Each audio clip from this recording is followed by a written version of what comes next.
when you look now, like in the 1940s, you got J. Edgar Hoover made up the feds, the FBI. Now, the time he made it up was the same time, or maybe 5 years later, aliens started coming into media, newspapers. All of a sudden we getting visits.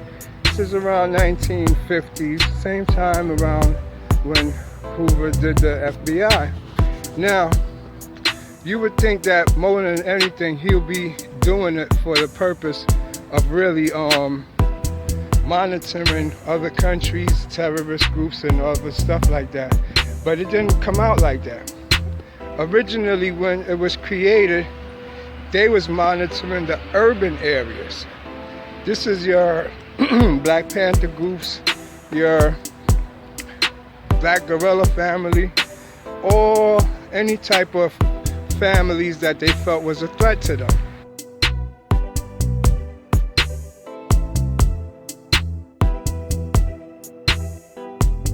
That was their main concern.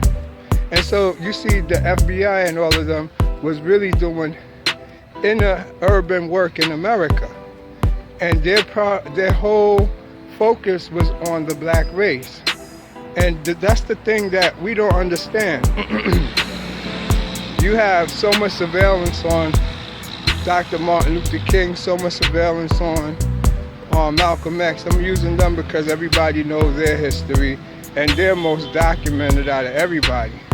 But what we don't realize is they could have known their assassination and prevented it, you know, but instead they allowed it to go down. I'm gonna just say that, not just to say that really half the people around him wasn't actually government agents. And you know, same thing with Malcolm X, even all of them societies that we see, all them groups, half of the people in them is police and feds. And now today, I would say every community and every group, 75% of the people in there is police and feds. And that's a fact, you know? That's the whole point to what I'm getting to now. We all know the story of COINTELPRO, who's also really was called, you know, the Black Desk, and they have a few other names today. But in reality, all these groups is put together to make sure that a race of people don't rise. You see, the killing of Martin Luther King, the killing of Malcolm X has more to do with politics. It's politically motivated because you have leaders and a great amount of people that will believe in them. And this now will lead to a threat to the government. So Hoover himself created the FBI to neutralize any type of political party or any type of civilian that engages in social events that will cause them to be seen as somebody great. If you look at what I'm saying and you look at all the black actors, leaders, whoever, today they're nothing. At one point they was at their peak and maximum when they used them, but today they're dead. They're nobody because that's the FBI. That's what they do. They gather intelligence on you and use it against you. You know, in the family household today, out of every 3, you can literally say 1 is the feds. You know, it's not in the way that you think. It could be in the instruments you carry, the devices you're using.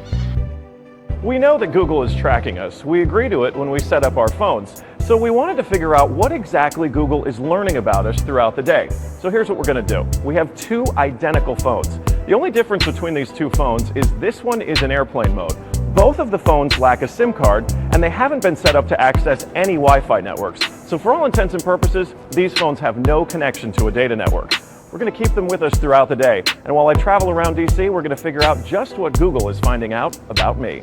Our first stop, Simm's convenience store, just outside our Fox Bureau, for a quick coffee. From there, we took a walk to the Capitol and took a quick walk around the Senate office buildings, and then decided to hop in a car and head around town. Hello. We're going to the Children's Hospital, please.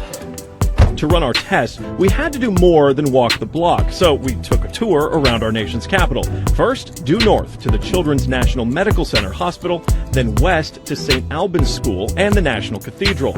Our tour around town was a 14-mile journey that lasted more than an hour. The entire time, the phones had no access to the internet. Oh my goodness. Not a Wi-Fi connection and not any cellular data service. It almost seemed quaint to assume that Google wouldn't even be able to collect data on me. Let's head back to the bureau, my friend. Oh, that church is beautiful. Google's business model is simple. Collect data on its users and then use that data to sell targeted ads. It's a business model called surveillance capitalism. But does that critical data collection work even when your phones aren't connected? So we're back here at our Fox Bureau in DC, and we've got both of our phones exactly how we left with them. The only difference, really, I snapped a couple of bad selfies at the National Cathedral. But otherwise, they have stayed in my pocket for the entire day. So let's find out what they know.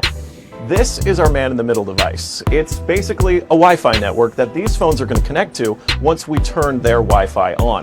It's going to pass data through it on the way to Google. But on the way, we're actually going to get a copy of the same data that Google's going to get. We'll be able to decrypt it and then find out where we've been throughout the day. Within minutes, the numbers rolled in. The phone that wasn't on airplane mode registered more than 100 locations, 130 activities, and even 152 barometric readings. As soon as it hooked up to our Wi-Fi, it transmitted 300 kilobytes of data straight to Google. The phone even logged our exact locations, tracking us all around town, the Capitol, the hospital, the school, and the cathedral. Now you may notice what's missing here is the exact route that we took, but it got that data too. It knows when I got out of the car. The metadata has a time log down to the very second, tracking everything when they think that you're walking, riding, and yes, even getting out of the car. Okay, so you're thinking, this isn't a big deal, I'll just put my phone in airplane mode. Yeah, we thought of that too. This is the other phone that we had with us that no SIM card also remained in airplane mode the entire time. Let's see what kind of data it captured. The phone with airplane mode activated actually logged more locations and activities than the other phone, and it also transferred hundreds of kilobytes of data to Google as soon as it was activated. The only thing that's missing from this map is our stop at the Children's Hospital, but it still knows we were there. There it is. Exiting vehicle, 100% accuracy. Through complicated user agreements and free software, Google gets users to sign away their privacy for nothing. They're even following you in the places that most people would expect total privacy: government buildings, a children's hospital, a private school, a church. Every move you make, every step you take, Google is watching you. Just you in general is being watched. You're the Fed because you're being watched. With you being watched, that means they surveillance everybody in your circle. Everything you eat, everything you socialize with, who you fucking, everything.